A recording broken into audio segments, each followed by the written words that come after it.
بیٹھے تھے اور جس اونٹنی پر تشریف فرما تھے اس پہ کجاوا بھی کوئی نہیں تھا، لیکن کہتے دو جملے حضور کی زبان سے نکلے، دو جملے، اور میں ان جملوں کا قیدی ہو گیا۔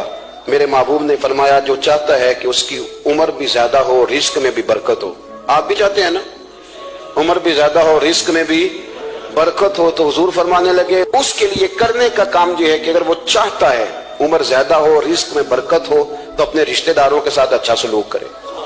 یہ حدیث اگرچہ اپنے انہی الفاظ کے ساتھ مشکات میں موجود ہے، لیکن وہاں حضرت عبداللہ ابن سلام رضی اللہ تعالیٰ عنہ کہتے ہیں کہ وہ کیا مٹھاس تھی لفظوں میں، جملے تھوڑے تھے، بات میں گہرائی بہت زیادہ تھی۔ میں آیا تھا بحث کرنے اور میں آگے بڑھا، حضور کا دست مبارک تھاما اور میں نے عرض کی یا رسول اللہ مجھے کلمہ پڑھا دے، میں مسلمان ہونا چاہتا ہوں۔ ہمارے ہاں لوگ سمجھتے ہیں کہ بہت زیادہ فلسفہ بیان کرنے والا شاید کوئی بڑا پڑھا لکھا بندہ ہوتا ہے، یہ جی نفسیات کا بڑا ماہر ہے جی، اس نے کئی ماسٹر کیے ہوئے ہیں، ایم فل کیا، پی ایچ ڈی کیا۔ خدا کے بندے، نفسیات کا ماہر وہ ہوتا ہے جو سامنے والے کی عقل کے مطابق بات کرنا جانتا ہے، اور اگر تم کہے جی میری بات ہی بڑی مشکل ہے میں کس کو سمجھاؤں، تو آپ یہ پڑھے لکھے نہیں ہیں، آپ ابھی سمجھدار نہیں ہوئے۔ کلم الناس علی قدر عقولہم، اگر آپ پڑھے لکھے ہوتے تو لوگ آپ کی بات سمجھتے۔ میرے رسول کریم نے کبھی کوئی مشکل بات نہیں کی، کبھی کوئی فلسفہ نہیں بیان کیا، بلکہ تیری نگاہ ناز سے دونوں ہی مراد پاک ہے، عقل غیاب جستجو، عشق حضور و اضطراب۔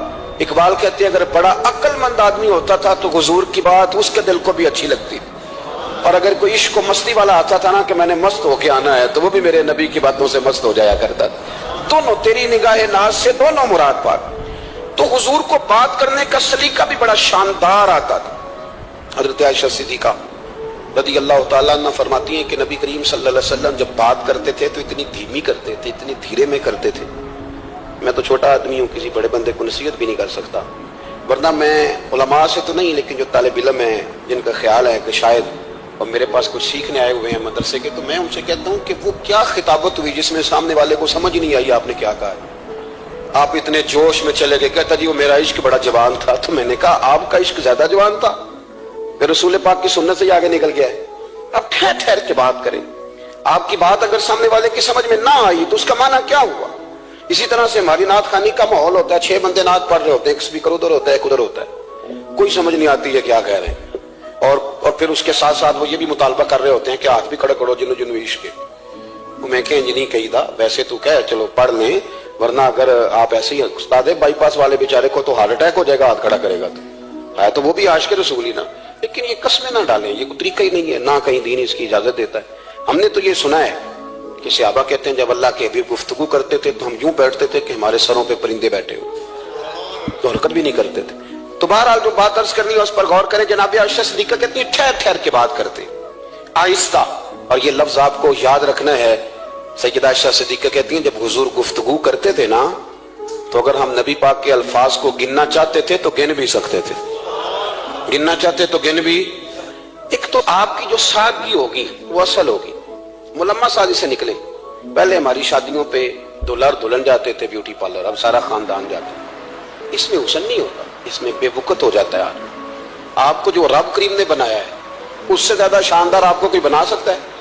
الذی خلقک فسواک فعدلک فی ای صورت ما شاء رکبک۔ اللہ فرماتے ہیں جو میں نے تیرا چہرہ بنایا ہے نا یہ میری چاہت ہے، میں نے جیسا چاہا ہے تجھے بنایا ہے، تو مجھے تجھے وہ چہرہ پسند کیوں نہیں جو میرے رب نے بنایا ہے، یہ چاہت ہے۔ الذی خلقک، جس نے تمہیں پیدا کیا، فسواک فعدلک، پھر ہموار کیا، پھر برابر کیا، اور فی ای صورت ما شاء رکبک، پھر جس صورت میں اس نے چاہا تجھے ترکیب کیا۔ تو پہلی بات، اور دوسری بات گفتگو کریں تو ذرا تھوڑا سا نا موقع دے کسی اور۔ کچھ لوگ ایسے ہوتے ہیں جن کے پاس آپ بیٹھے ہیں تو بس وہی بولیں گے، آپ نہیں بول سکتے، وہی بات کریں، گفتگو کریں، معنی خیز کریں، اتنی باتیں نہ کریں کہ پھر آپ رہ جائیں، کم بات کریں، اور جتنی کریں وہ وزنی کریں تاکہ آپ کی بات کا ایک خاص حجم ہو، ایک وقار ہو۔ اللہ کے محبوب بات کرتے تو اس بات کے اندر وزن ہوتا، وقار ہوتا۔ ہمارے صاحب رحمۃ اللہ علیہ ہمیں اکثر حکم دیتے تھے تقریر تھوڑی کرنا، نعت کے 2-3 شعر پڑھنا۔ تو میں نے ایک دن عرض کی حضور کیوں؟ فرمانے لگے اللہ رسول کی بات کو بے وقت نہ کر دینا کہ لوگ سننا نہ چاہیں اور تم جبرن سناؤ۔ فرمایا رنگ اس طرح کا ہونا چاہیے کہ لوگوں میں دلچسپی ابھی ہو اور بات ختم ہو جائے، اس کو بے وقت کر دینا ہے کہ زبردستی آپ۔ تو اچھی گفتگو کریں، معنی خیز سنیں۔ ایک حدیث پاک حضرت ابو بردہ رضی اللہ تعالیٰ ایک صحابی ہیں، البدایہ والنہایہ میرا روایت آپ کو ملے گی. وہ کہتا ہے میرا اپنی بیوی سے اختلاف ہو گیا. بیوی سے جب بندہ راضی ہوتا ہے تو بڑا ہی راضی ہوتا ہے. پھر وہ کہتا ہے کہ جیسی میری ہے ویسی کسی کی بھی نہیں. اور جب ہوتا ہے نا ناراض تو پھر وہ منگنی سے کہانی شروع کرتا ہے کہ جب میری منگنی ہوئی تھی تو تیرے چاچے نے مجھے گورا تھا. اور پھر وہ دن جب رکھے تھے اس دن جو کام ہوا تھا اس کا بھی ذکر. اب اختلاف جو ہو گیا. اور جب آپ کسی سے ناراض ہوتے ہیں پھر اس کی خامیاں ساری سامنے آ جاتی ہیں. پھر وہ کہتا ہے شادی والے دن تیرے ابے نے صحیح سلوک نہیں کیا, پھر مجھے کپڑے دیے تھے جو کو پہننے والے تو نہیں نا, تو میری اماں. اب اختلاف ہو گیا. اب ہم کیا کرتے ہیں, جو قریب والے لوگ ہوتے ہیں وہ اس پر تھوڑا تیل اور ڈالتے ہیں.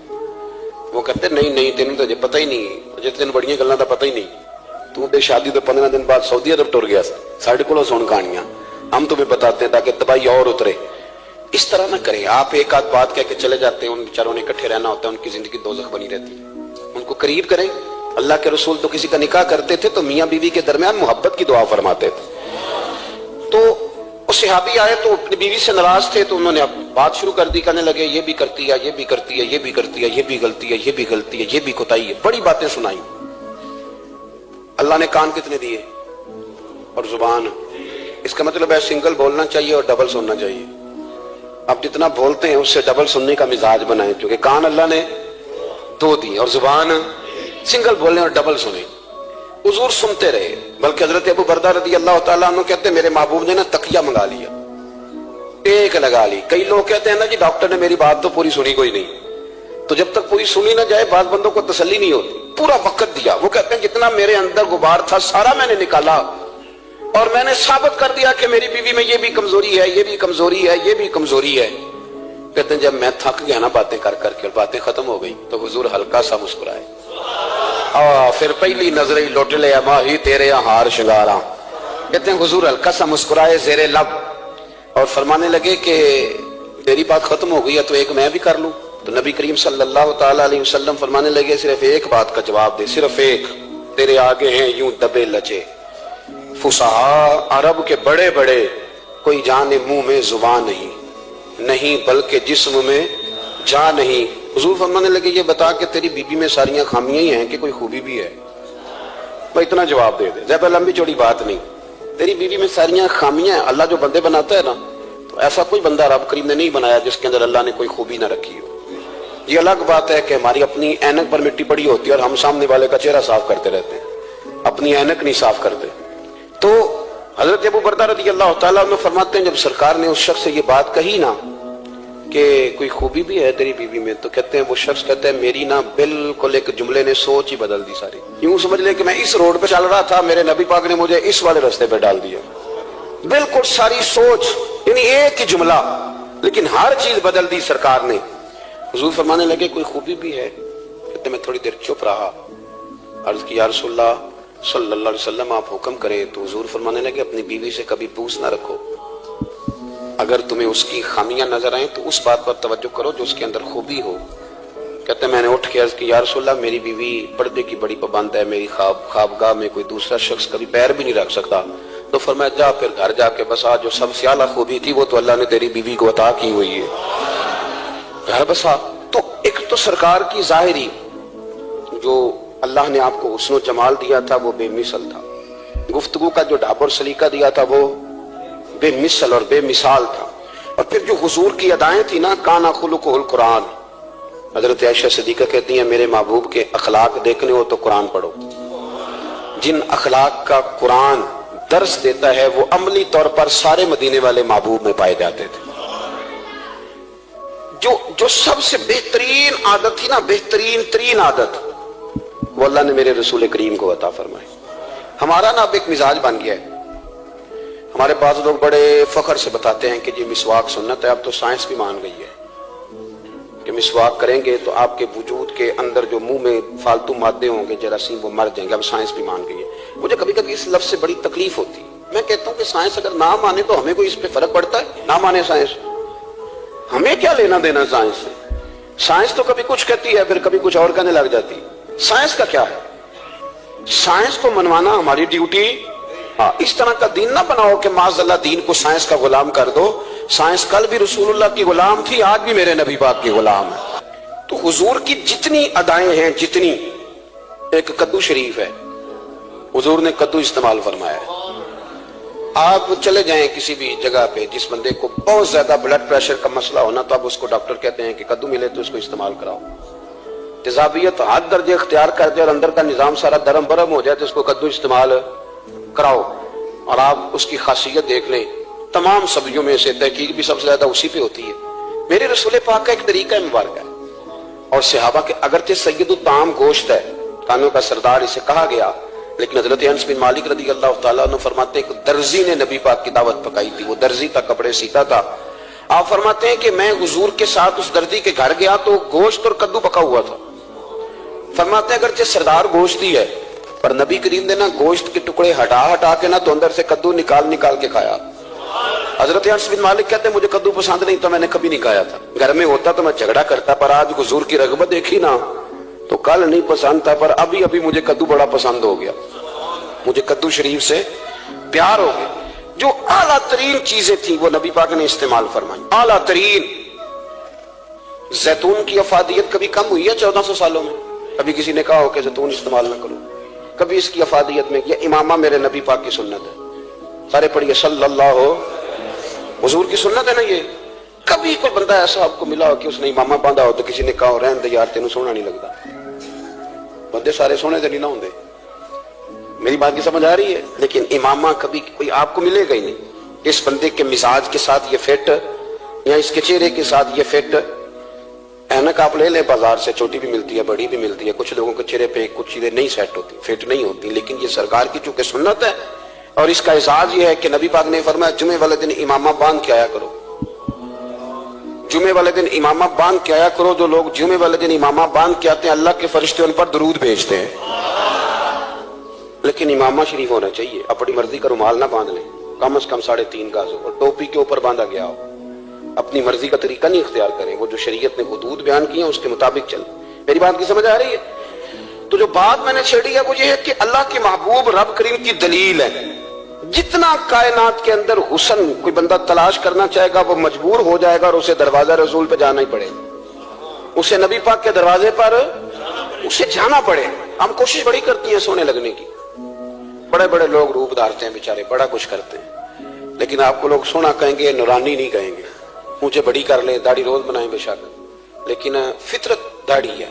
حسن ناراض ہو گیا اور داڑھی بڑی سمجھدار ہے, کبھی عورت کے منہ پہ نہیں آتی, آتی مرد کے منہ پہ, مرد کے منہ پہ داڑھی آتی. چلے میں کوئی بات نہیں کرتا ورنہ میں تو حنفی ہوں. میرے امام صاحب تو اس بندے کی گواہی قبول نہیں کرتے جس نے داڑھی نہ رکھی. وہ کہتے ہیں اس کی شہادت کچہری میں قابل قبول نہیں ہے, وہ تو قبول نہیں کرتے اس کی شہادت کو بھی. اب چلیں عوام سے ڈرتے ڈرتے کئی دفعہ کچھ باتیں نہیں بتائی جاتی پر باتیں ہیں تو صحیح نا. ایک بندے نے داڑھی مڈائی تھی تو جناب عمر نے مدینے سے بھی نکال دیا تھا. ان سانو کاننے کوئی کہہ گیا کہ چنگی طرح نیک ہوے گا تاں رکھی تے روٹی ادن کھائی ہاں جدن چنگی طرح نیک ہو جائے گا. اس سے پہلے کیوں کھاتے ہو؟ یہ قسم اٹھاؤ کہ پیسے اس دن پکڑنے ہاتھ میں جس دن چنگی طرح نیک ہونا ہے. کچھ لوگ کہتے ہیں میں اندر سے ٹھیک نہیں, تو اندر سے ٹھیک ہونا تیری ڈیوٹی نہیں, ظاہر ٹھیک کرنا تیری ڈیوٹی ہے, باطن تو رب کریم اپنی رحمت سے درست فرمایا کرتا ہے. تو جو تیرے ذمہ لگایا اللہ نے وہ تو کرنا, جو تیرے اللہ نے ظاہری صورت سے ہوتا کیا ہے سنو کیا ہوتا ہے. مولانا رومی نے لکھا ہے حضرت موسیٰ علیہ السلام کے زمانہ مبارکہ میں ایک شخص تھا تو حضرت موسیٰ علیہ السلام کی نقلیں اتارتا تھا. آپ کی طرح لمبا کرتا پہنتا تھا, ہاتھ میں چھڑی پکڑتا تھا, تھوڑا غصے سے بولتا تھا, معاذ اللہ نقل اتارتا تھا. جناب موسیٰ کلیم اللہ علیہ السلام کی قوم کا جب غلبہ ہوا تو انہوں نے نکال دیا اس کو, تو نقلیں اتارتا ہے, وہ نکل گیا, شہر سے باہر نکال دیا. حضرت موسیٰ کلیم کہتے ہیں میں ایک دن کوہ طور پہ گیا ہوا تھا تو رب کریم نے مجھ سے فرمایا کہ فلاں جگہ فلاں درخت کے نیچے میرا ایک دوست انتقال کر گیا ہے, اسے اٹھائیے, غسل دیجیے, کفن دیجیے, جو اس دور کا طریقہ تھا تدفین کر دے. حضرت کلیم علیہ السلام فرماتے ہیں میں اپنے حواریوں سمیت پہنچا, جب بندے کا چہرہ دیکھا تو حیران ہو گیا, یہ تو نقلیں اتارنے والا ہے, تو نقلیں اتارنے والا ہے. پر اللہ کے نبی رب کریم کے حکم کے آگے لائت اللہ نہیں کرتے. یہ نہیں کہتے کہ میری عقل میں نہیں آ رہا. اٹھایا, غسل دیا, کفن دیا, تدفین کر دی اس کو. جب دفن ہو گیا حضرت موسیٰ علیہ السلام کوہ طور پہ حاضر خدمت ہوئے اور بارگاہ عالی مرتبت میں عرض کرنے کہ مالک تو بے نیاز ہے, چارہ سوال تو نہیں, پر اپنی تسلی کے لیے مالک یہ فرمائیے کہ وہ تو نقلیں اتارتا تھا. تو رب کریم نے فرمایا موسیٰ بات یہی ہے, پر میں نے اسے نا مرتے وقت ایمان نصیب کر دیا, وہ آپ کا کلمہ پڑھ کے دنیا سے گیا ہے اور توبہ کر کے گیا ہے. تو مالک اتنی کرم نوازی کیوں ہوئی؟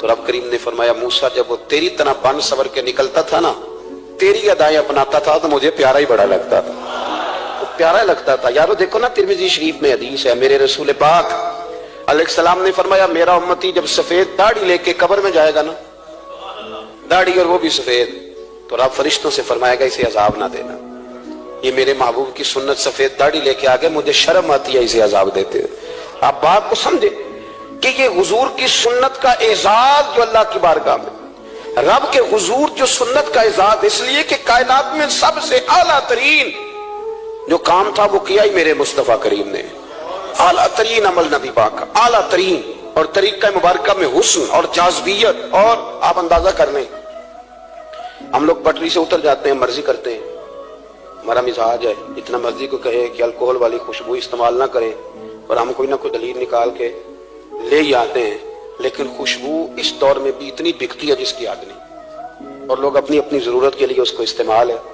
ان 1400 سالوں میں 1450 سالوں میں ایک دفعہ بھی ایسا نہیں ہوا کہ یہ کاروبار کہیں ٹھنڈا ہوا ہو۔ حرم شریف اللہ آپ کو لے جائے تو مسجد نبی میں سونے کی دکان کے ساتھ خوشبو والی دکان ہوتی ہے، یعنی اتنا مہنگا کاروبار ہے کہ جتنا کرایہ سونے کی دکان والا دے رہا ہے اتنا ہی خوشبو کی دکان والا دے رہا ہے، اتنا مہنگا یہ کاروبار ہے۔ ایک دن بھی اس کام کی اہمیت کم نہیں ہوئی، اور رسول کریم نے کیا فرمایا؟ صحابہ کہتے ہیں 3 چیزوں سے کبھی منع نہیں کرتے تھے، کوئی تکیہ دیتا تھا تو قبول کرتے تھے، کوئی بندہ اگر حضور کو دودھ پیش کرتا تھا تو نبی پاک قبول کرتے تھے، اور اگر کوئی شخص حضور کو خوشبو دیتا نا تو حضور جلدی قبول فرماتے تھے، مزاج کا۔ تو جو اعلیٰ ترین چیزیں تھیں ان کو میرے رسول کریم صلی اللہ علیہ وسلم نے کیا، ہمیں کر کے دکھایا۔ ہمارا ظاہری حلیہ آج بھی اہل عرب لمبا کرتا پہنتے ہیں، اب لمبا کرتا پہننے حیا کے زیادہ قریب ہے، کھلا لباس حضور پسند کرتے تھے، یہ شرم و حیا کے زیادہ قریب ہے، اس کے اندر انسان کا پردہ زیادہ ہے۔ وہ ساری اعلیٰ قسم کی صفات جن سے ایک آدمی متصف ہو سکتا ہے اور اپنے آپ کو سجا سکتا ہے، اپنے معاملات کو ٹھیک کر سکتا ہے، وہ ساری رسول پاک نے ہمیں عطا فرمائی۔ ایک حضور کا طریقہ مبارکہ تھا کہ سامنے والے جتنے لوگ حضور کے دائیں بائیں رہتے تھے ان کا خیال کرتے تھے۔ ہم تو خیال رکھواتے ہیں نا اپنا کہ سارے مل کے میری عزت نہیں کرتا، تو میری، تو میں کہتا ہوں کہ یہ تو یہاں اپنی عزت کی بھیک مانگی ہے یا اپنے لڑائی کر کے عزت لی ہے، ایسا نہ کریں۔ آپ عزت دینی شروع کر دیں، اللہ آپ کو سکون عطا کر دے، آپ احساس کریں دوسروں کا۔ حضور نہ شدت کے ساتھ، یہ اعلیٰ سنت ہے میرے نبی پاک کی صلی اللہ، سارے پڑھیے درود شریف صلی اللہ، یہ اعلیٰ سنت ہے۔ آپ دیکھیں نا بخاری مسلم میں موجود ہے، حضور فرماتے ہیں میرا دل چاہتا ہے میں لمبی نماز پڑھاؤں، لمبی نماز پڑھاؤں، دل میرا چاہتا ہے، لیکن فرمایا جب میں دیکھتا ہوں نا کہ پیچھے بچے بھی کھڑے ہیں، بوڑھے بھی کھڑے ہیں، بیمار بھی کھڑے ہیں، تو گویا حضور فرمانے لگے میں بندوں کا احساس کر کے رب کی نماز چھوٹی کر دیتا ہوں، میں مختصر پڑھاتا ہوں۔ اور مسند امام احمد بن حنبل میں حدیث کے لفظ ہیں کہ اگر کوئی نبی پاک کے انتظار کر رہا ہوتا تھا تو نماز مختصر پڑھتے تھے اور اس کو فارغ کر کے بھی لمبی نماز پڑھتے۔ ایسا نہیں کہ اب آئے ہیں 4-5 لوگ تو ان کو پتہ چل جائے کہ حضرت جی بڑی تگڑی نماز پڑھتے ہیں، بڑے صوفی صافی آدمی، یہ نہیں، بلکہ نماز ہے، بلکہ مسند امام احمد بن حنبل میں تو وہ خوبصورت حدیث موجود ہے۔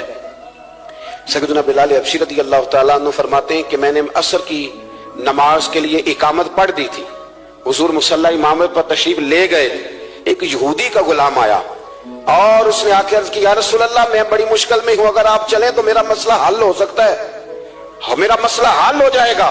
تو حضور کے احساس کی شدت کا یہ حال تھا کہ نبی کریم نے نمازیوں سے فرمایا تم بیٹھ جاؤ میں پہلے اس کا کام کر کے آتا ہوں۔ خدا کے بندے تو ہیں ہزاروں، بنوں میں پھرتے ہیں مارے مارے، میں اس کا بندہ بنوں گا جس کو خدا کے بندوں سے پیار۔